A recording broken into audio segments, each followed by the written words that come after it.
अगली खबर पंचकुला से। पंचकुला में हरियाणा पशुधन विकास बोर्ड के नवनियुक्त चेयरमैन एडवोकेट अशोक कुमार सिरसी ने अपना कार्यभार ग्रहण किया। इस मौके पर कृषि मंत्री श्याम सिंह राणा ने किसानों से प्राकृतिक खेती अपनाने का आह्वान किया। सरकार द्वारा दी जा रही प्रोत्साहन योजनाओं की जानकारी भी दी। सेक्टर 2 स्थित कार्यालय में आयोजित कार्यक्रम में एडवोकेट अशोक कुमार सिरसी ने हरियाणा पशुधन विकास बोर्ड के चेयरमैन के रूप में कार्यभार संभाल लिया है।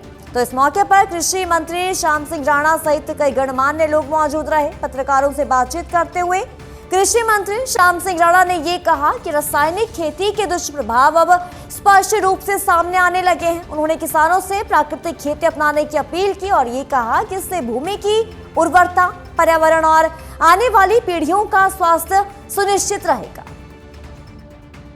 जीवाणु देसी गाय के गोबर में है, 1 ग्राम में 300 करोड़ है।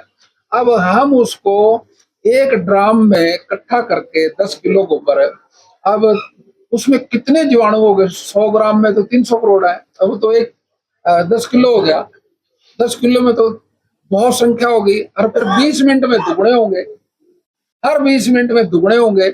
उनकी संख्या कितनी होगी वो हम खेत में, चाहे हमारा खेत खाली है, हम पानी के साथ उसको खाली खेत में दे दें, वो जीवाणु ऑलरेडी वहां तैयार हो गए फसल उगाने के लिए।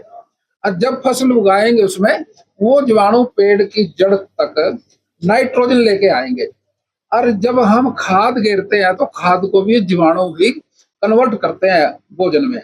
लेकिन हवा के अंदर 78% नाइट्रोजन है। ये जीवाणु अगर खाद भी ना गिरे खेत में, हवा से नाइट्रोजन लेके पौधे को दे देंगे। अब प्रकृति खेती ये कहती है अभी ना खाद की जरूरत, क्योंकि खाद में नाइट्रोजन हम बाहर मोल लेके आते हैं। अगर जीवाणु खेत में आ गए वो हवा में से नाइट्रोजन ले ले, फ्री में आपकी खेती होगी बिना खर्चे के। अगर हम रासायनिक खेती करते हैं तो 1 एकड़ में 20,000 का खर्च आता है, इसमें 2,000 का आता है। रासायनिक खेती जो है वो कर्जा युक्त है, उसमें कर्जा कम होगा ही नहीं, और प्रकृति खेती में कर्जा खत्म है।